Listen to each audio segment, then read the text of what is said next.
बातमी कुलगाममधून आहे। कुलगाममध्ये रहस्यमय परिस्थितीमध्ये 22 वर्षीय युवकाचा मृतदेह सापडला आहे। इम्तियाज अहमद मगरे या युवकाचा मृतदेह 4 मे 2025 या दिवशी आढळल्याचं कळतंय।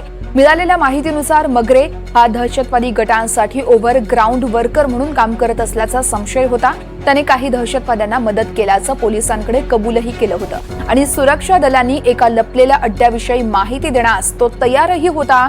या पार्श्वभूमीवर पोलीस आणि लष्कराच्या संयुक्त मोहिमेदरम्यान मगरेनं नाल्यात उडी मारून पळून जाण्याचा प्रयत्न केला। त्यामुळे नाल्यातून वाहून जाताना मगरेचा मृत्यू झालाय की त्याला दहशतवाद्यांनी ठार केलं हे अद्यापही कळू शकलेलं नाहीये।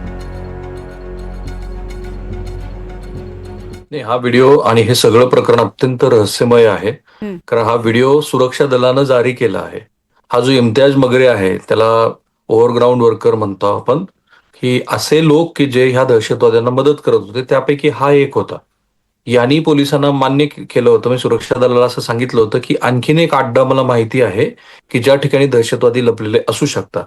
जो 24 तारखेचा दहशतवादी हल्ला झाला त्याच्या दुसऱ्या दिवशी ज्या गावामध्ये दहशतवाद्याबरोबर सुरक्षा दलाची चकमक झाली होती त्या गावाचा हा रहिवासी आहे आणि त्यांनी पोलिसाकडे हे मान्य केलं होतं की त्यांनी या दहशतवाद्यांना सपोर्ट केला होता, काही माहिती दिली होती।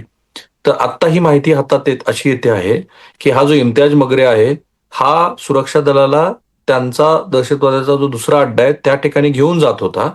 सोबत ड्रोन होते आणि जेव्हा हा एका ठिकाणातून दुसऱ्या ठिकाणी जात होता तेव्हा त्यांनी ह्या नदीमध्ये उडी मारली स्वतःचा जीव वाचवण्यासाठी किंवा सुरक्षा दलापासून स्वतःचा जीव वाचवण्यासाठी।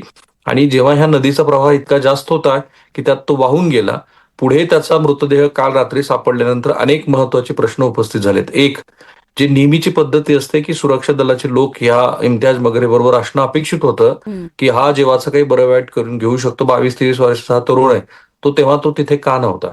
दोन, असं आहे की आता राजकीय पक्षांनी वेगवेगळे प्रश्न विचारायला सुरुवात केली आहे। जसं महबूबा मुफ्ती ज्या माजी मुख्यमंत्री आहेत त्यांनी ह्या सगळ्या प्रकरणाची आणि इतर जे 2 मृत्यू झालेत मधल्या काळामध्ये त्याची न्यायालयीन चौकशी करा अशी मागणी केली आहे। विद्यमान मुख्यमंत्री उमर अब्दुल्ला यांच्याच सरकारमध्ये असलेले पण माजी आरोग्य मंत्री असलेले ते ह्या इम्तियाज मगरेच्या घरी गेले होते आणि त्यांनी पण ह्या सगळ्या प्रकरणाची चौकशी करा अशी मागणी केलेली आहे। ओव्हरग्राऊंड वर्कर जवळपास 156 अजूनही सुरक्षा दलाच्या ताब्यात आहेत, त्यापैकी हे 3 मृत्यू आहेत आणि हा एक मृत्यू तर सुरक्षा दलानेच स्वतः सांगितलं आहे की हा पळून जाण्याच्या प्रयत्नामध्ये होता। याच्याकडे अत्यंत महत्वाची अशी माहिती होती, यांनीच दहशतवाद्याला सगळ्या पद्धतीचा सपोर्ट केला होता। त्यामुळे एक गंभीर प्रश्न असा उपस्थित झालाय की जर हा एवढा महत्वाचा घटक होता की जो सुरक्षा दलाला अत्यंत महत्वाची माहिती देत होता तर ह्याला एकटं सोडलं कसं? आणि मग ज्या पद्धतीनं आता सुरक्षा दलाकडनं याचं क्लॅरिफिकेशन दिलं जातं आहे त्यामुळे काही महत्वाचे प्रश्न उपस्थित झालेत। आता या प्रकरणावरून बरंच राजकीय वातावरण इथे तापायला सुरुवात झालेली आहे। दक्षिण काश्मीर मधल्या कुलगाम मधलं हे सगळं प्रकरण आहे आणि हे तेच गाव आहे प्रज्ञा की जिथे दुसऱ्याच दिवशी जेव्हा दहशतवादी हल्ला झाला त्याच्या दुसऱ्या दिवशी सुरक्षा दलाबरोबर दहशतवाद्यांची चकमक झालेली होती आणि त्याच्यामध्ये 1-2 आपले जवान पण जखमी झालेले होते। यानंतर